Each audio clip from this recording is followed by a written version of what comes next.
Are you worried about leaving honest reviews for your guests? Don't worry, you are not alone. Fear of retaliation keeps many hosts from leaving accurate reviews, and it is time to change that. Today we'll go over why honest reviews matter, how to fairly review guests via the 5-star scale, and go over why retaliation shouldn't hold you back. Hi, I'm Sarah Karakayan. And I'm Annette Grant, and together we are Thanks for visiting. We've been hosting for well over a decade, welcomed tens of thousands of guests, and earned thousands of 5-star reviews. Our portfolio continues to bring in over 1.5 million year over year, and supported not only by the industry's leading brands, but also some of the biggest media outlets. And we're here to help you with your furnished rental. Before we dig in deep to actually the reviews, let's just reflect on online travel agencies in general, the Airbnbs, the Verbos of the world. They are all built on trust. Right. And not only the guest having immense trust in us that we are providing what we say we are going to provide, but host, we need to trust each other. That's why the reviews are so important. You know, whoever stays with us is hopefully going to stay with you, and we need to honestly review them if they shouldn't be welcome into others' homes. So we have to always think about these platforms are built on trust, and trust is built on honesty. Here's what's also important to understand is that reviews are subjective. And that is both a good and a bad thing, right? Before we started recording this video, Annette and I were having a conversation, and I don't know if we were disagreeing, but we were just kind of like trying to see like where you were at, where I was at, because 3 stars to Annette might mean something different to me. Right. And that's our right as a reviewer. Yeah, so we'll get into like where clarity is key here, not just about the stars that you leave, but the actual review. So the words matter. The words matter here, and we're going to dig into that. But again, we do just kind of want to put a caveat on this whole video that we do know these are subjective. We do know that, you know, the way that the debate we were having was about the word messy or not so clean, and like what do those mean and how they can mean different things and you know, to different people. But we do want to dig in. Let's go. Let's decide and refine what is a bad guest, Annette. Like, what is a bad guest to you? To me, a bad guest would be someone that like blatantly broke house rules. For example, throwing a party, welcoming more, you know, having more guests stay in the home than what you are permitting. I mean, those two right there, those are huge, huge safety issues.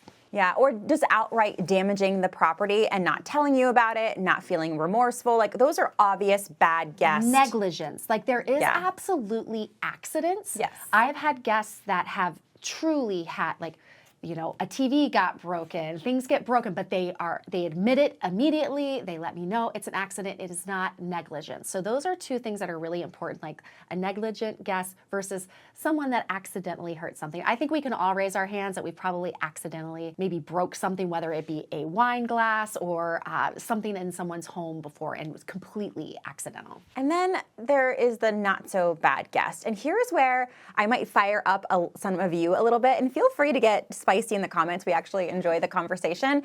But I would not ding a guest for getting their mascara on my white washcloths. I'm not going to ding a guest for not following the checkout rules, like starting the dishwasher or you know, whatever your rules might be, stripping the bed, like, because some guests are a little upset that we ask them to do chores and pay a cleaning fee, or some guests may not have seen your makeup towel or never even used one before, or what have you. Like, I really try to set my mindset on, was this negligence? Was it spiteful? Was it and would I really never host this guest again? Would I tell my friend hosts that they should not host this guest, not make money? Is their money no good in their short-term rental? And we can share too, we have personal stories separate when Sarah and I were separate hosting separately of, there have been some times where we've actually just had to educate guests, especially some of our younger guests. Like, we've had maybe noise turned up too loud, maybe there were more people over, but they were just getting ready because they were going to go out for the night. But we had to educate them about noise. We had to educate them about, like, even though these guests aren't spending the night, it is still above and beyond who we are allowing in our home. So those guests were things that, like, after like chatting with them and understanding it, again, negligence versus like them just not understanding the rules completely. So Or making a mistake, or maybe even, So you've got to use your own judgment. Case by case scenario. Case by case scenario. We'll tell you a little story right now about, and we would love to hear in the comments what stars you would have left these guests. So we had a 1-bedroom, 1-bath condo that we were managing for an owner, and a guest booked the property and said that there would be 2 people in it. And we got complaints from the condo above that the noise was really loud. So I messaged the guest and I said, hey, the noise is too loud. We're disrupting other people in the building. And they were very apologetic. We're so sorry. And then the guest upstairs told me, there are people coming in and out of this building constantly. I don't really feel that safe. So I, at that point, decided to check things out for myself and found out that this guest, who was under the age of 21, had about 15, 16, 17 young women who were 17 years old, and they were hosting a party before they were going out. And once I understood the intensity of how many people were there in the building going in and out, and the good news, they weren't even underage drinking. Well, that's what I was going to get to. Is that when I got there, and this is, I'm trying to be careful here with my words too, because really, if you feel that you could potentially face danger with a party that's going on the property, we don't want you to go and break it up yourself. Put yourself in danger and break up yourself. But when I saw on the camera that these were young women, I felt capable. I brought my husband with me too. But anyway, we knock on the door. There are 17 young women there, and it's like Sprite bottles, bags of Doritos. Birthday cake? There's definitely a birthday cake. And I explained to them, this is not a place it's a small 1-bedroom. So anyway, I told them the reservation was over. They broke the house rules. I told Airbnb safety about it, that I was going to be ending the reservation because they broke the house rules. And so I did leave them, obviously, less than 5 stars. I don't believe that, listen, if they had 6 people over and they were drinking Sprite and eating Doritos, that'd be one story in my book. But you had 17 people. That's blatant. Do you remember what star exactly you left them? It was definitely no more than 3. Okay. No more than 3 stars. What would you have left them? I would probably say, you chatted with them, right? Oh, I don't know. Yeah. Say, they blatantly broke through. That could have been a huge problem. They left reluctantly, and they kept trying to come back in. Yeah, I would have went lower, probably. Yeah, again, I don't remember exactly what, but definitely, whatever it wasn't more than 3 stars. And I was and we'll get into this. The words I used also in the review were accurate to the events that happened without emotion. Okay, that's the key too, is making sure that, again, the words that you use, because let's say my risk tolerance or who I want to welcome into my home might be different than everyone else. And the thing we want to offset this too is I'd say 99% of the reviews I've ever left have been 5 stars, where it's literally I've walked in did the person stay? Did they check in? Maybe a business person that was there for the night, and I'm I see 1 glass that they maybe left on the countertop. So we want to just counteract that. There are so many instances that you might, there might not even be a footprint left from when the guest stayed. No, the thousands and thousands of stays we've hosted is a small, tiny percentage of not great guests. All right, now we are going to review what 5 stars mean to us, and this will help you decide for yourself in your hosting business what each star in the 5-star scale means to you and your business. And we do encourage you to write them down when there isn't an incident that's got y'all riled up, right? Do it when you are of sane mind. Because this stuff is emotional, especially when it's your property. You feel violated, and sometimes small accidents or things can make you feel a certain way that when you are of sound mind or you're more calm, wouldn't make you feel so aggravated. And the key here is this is one of those things that when you start to hire a team, this is one of the first things that you offload and have them help you with. And we can tell when other hosts in our area, they leave the same exact review for each and every guest. Because it's like an automated thing. Yeah, it's automated. We see great guest would host again, great guest would host again. And it's we know they're leaving that review, whether they broke all the house rules or they literally left it spotless. So for your team, this is where we're going to go through our 5 stars here. this is a starting point for not only us, for our team, of how we would do that. And then a lot of times we'll talk amongst ourselves to make sure before we actually initiate that review if it is not a 5-star review. I'm going to share with you, this is how important leaving reviews is for us. So, okay, I've got notes over here if you can't tell, and we're going to go through what the 5 stars mean to me, and I want Annette to comment, and then of course you formulate your own thoughts. So 1 star review, to me, means they're negligent. I can't say that word. Negligent. Disrespectful behavior, so damages, breaking major rules, being jerks. Do you agree? Yes. What have you ever left a 1-star review? Oh, yeah. I think the one is especially anybody, like I said, too many guests that I asked to leave, didn't leave. Biggest one to smoking. Like smoking when there's absolutely no smoking, and could not even welcome the next guest because needed to get it clean, So deep clean and smoking. All right, 2 stars. What I said were, again, major issues, constant communication problems, like they're not communicating with you, or you told them that you understand that they've broken a house rule and they're not owning up to it and saying they'll rectify it. I have here ignoring house rules. So I would say 1, 2 stars is about one and the same, honestly. It's like I would give out 2-star review if I felt 1 star was like way too harsh and they had like a glimmer of remorse. I might give them 2 stars. There you go. All right, 3 stars. 3 stars is neutral. So they were messy, probably. They were communicative, but not great. And they weren't really aligned with our expectations of what a good guest would be. Okay. What's an example of a 3-star review that you would leave someone? Like, what happened? 3 stars. When we say messy guests, I always like to say they left a heavy footprint. I think that's a way to let people know there was a lot of cleaning, a lot of work that had to be done. And this is probably someone really late checkout, asking several times. Maybe they're making some excuses as to why, but they still really infringed on. Or didn't even ask. Or didn't ask, or didn't even get back with us about the checkout. And if you define your 3 stars as a messy guest, you then have to define for yourself what messy is. Because I will tell you, you know how we feel about those free Facebook groups. I'll see pictures of what their messy is, and it's you could leave them 4 stars maybe, but they'll leave they've got pictures of empty water bottles next to the sofa, and then 2 garbage bags that are maybe not next to the back door, but they're in the middle of the kitchen, and then there's washcloth, but within 3 minutes or maybe 5 minutes, you could have it tidied up. Okay, yeah, it irks you a bit, and they could have been a little bit more respectful, but I don't know that that's deserving of 3 stars. For me, 3 stars is the sheets are covered in mud, or this has happened, or blood. Who knows what happened there? And they don't tell you about it, and it's clearly what am I going to do with this? You know what I mean? Or their couch is a big wine stain, and you didn't explain what happened. Give me the heads up so I can prepare for my next guest. That to me is a blatantly messy guest. Because some people's messies are just, that's how they live every day. Yeah, it's different. Okay, 4-star reviews.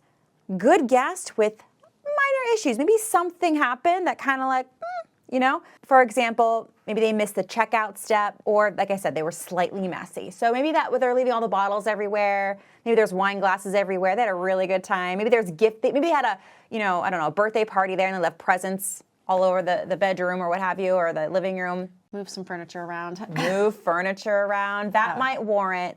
And they weren't again, it's also about intention and communication. They weren't communicative about it or remorseful about it in our chats together. Fine then, I'm gonna leave you 4 stars. Yep. And then 5 stars. That's again 99% of the time leaving 5 stars. There's an ideal guest. They're communicating with you. They stayed, but there's a very light footprint left. We can do a normal turnover, and just the respect level. I think that's the key through line through all of this too, is through the communication with the guest how the stay went, how they are respecting the space and yourself. So I can share right now, this is actually an uncomfortable conversation for me to have, because I'm probably over optimistic and rose-colored glasses, and I can share that I am probably one of those hosts that needs to be more honest. There's been times I've been so upset or angry that my recourse is I didn't leave a review at all. I just felt that I was too emotional. I didn't know how to even formulate the words. And so to be honest, I maybe just like, maybe that was cowardly. I just didn't leave a review at all. And so maybe that's not fair to the other hosts, not fair to the guests, but I can share that that has happened to me, where I got so nervous about what I was going to leave. I felt too emotional, and then I kept pushing it off, and then the time frame just expired. And I was like, ugh. Okay, I felt bad about that. Look, if you could go back, Annette, and bring with you all your experience that you have now, would you have notified other hosts about this guest via a review? Yeah. I think there's a way, like, I mean, we all want reviews from If you all had of our... ChatGPT back then to help you write a not so harsh review with kind words. I mean, I don't like harsh words. Like, I don't... Again, the heavy footprint was like my favorite thing that I ever, like, saw some other host like 10 years ago use, and I was like, oh, a heavy footprint, that says it all without using the word, like, you know, they get it. Like a host can read through the words. And I like what you said too. I think this will, and we're going to get into retaliation right now, but I like what you said there, Annette, of when you leave the review for the next host to host this guest to review themselves, and you should be doing that. You should be looking at your guests who have booked with you and seeing what their reviews say. If they are a 4.5 star guest, if they're a 4-star guest, a 3.5 star guest, look and see why. Because like you said, that might not bother that host.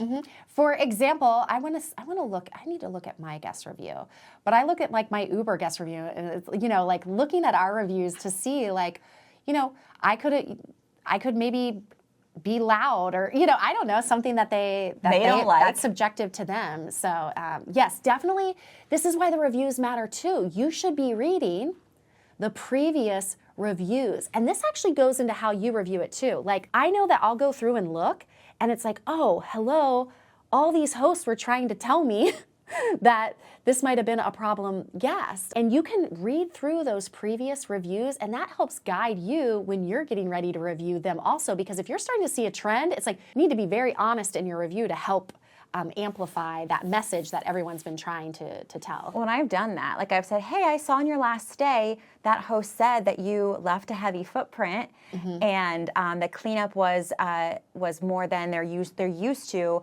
Can you share a little bit about that experience? Because maybe it's not a hard no for this guest, and I'm willing to talk to them and give them their try, but I want to see what they say. So like, I just like for the Annettes out there who really wear this with a heavy heart of what to say and getting emotional about it, know that you're not alone, and it might not, you know, it's just out there to help inform your other hosts in your community and beyond to make a decision for themselves.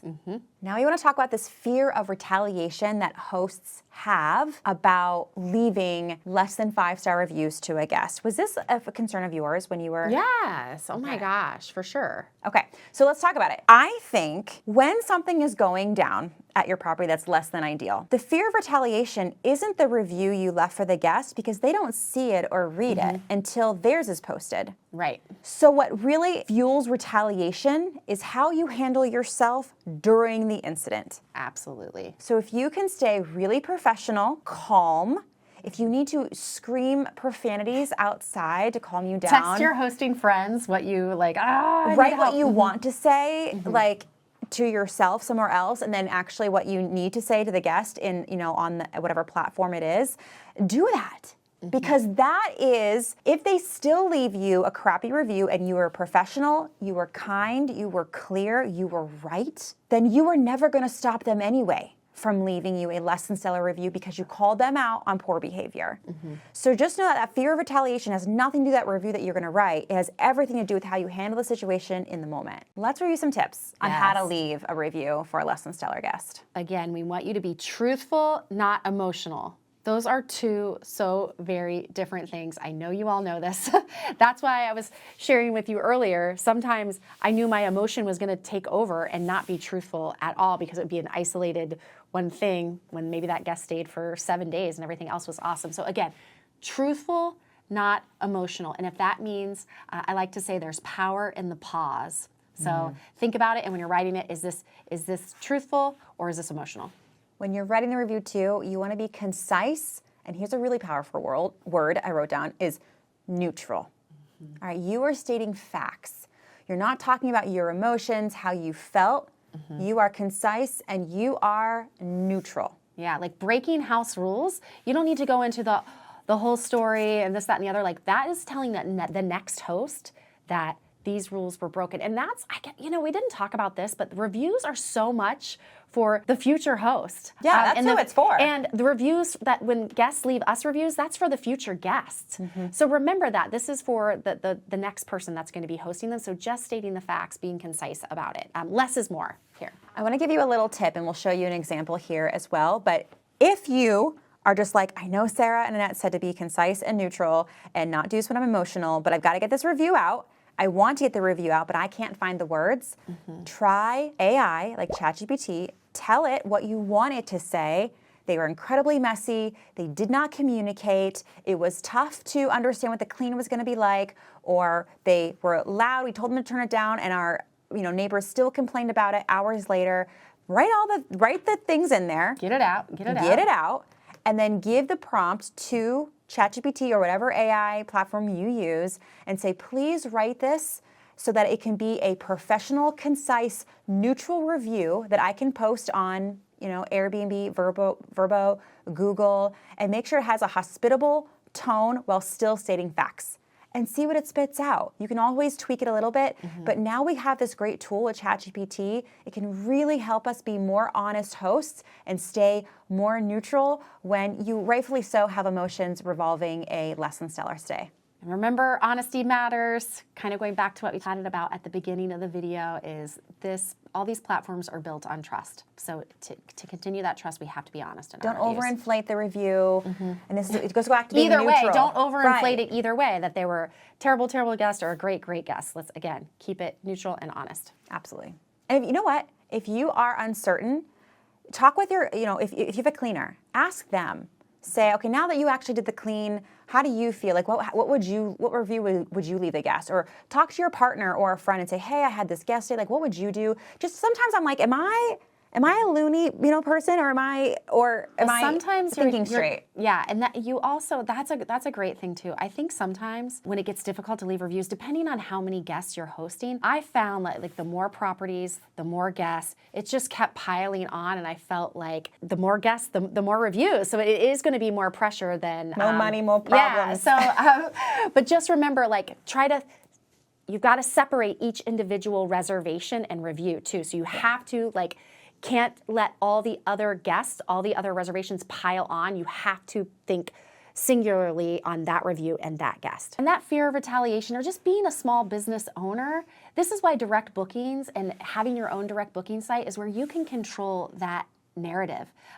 You can control more of the review system. So that's why it's imperative. Of course, you want to be on Airbnb, you want to be on Vrbo, but you also want to build some independence with your own direct booking site. So that fear of retaliation or what other guests are going to say, you'll be more in control of your property and your business at that point in time. So make sure you watch that video that is all about how to build your direct booking site. And with that, I am Sarah Karakan. I'm Annette Grant, and together we are Thanks for visiting.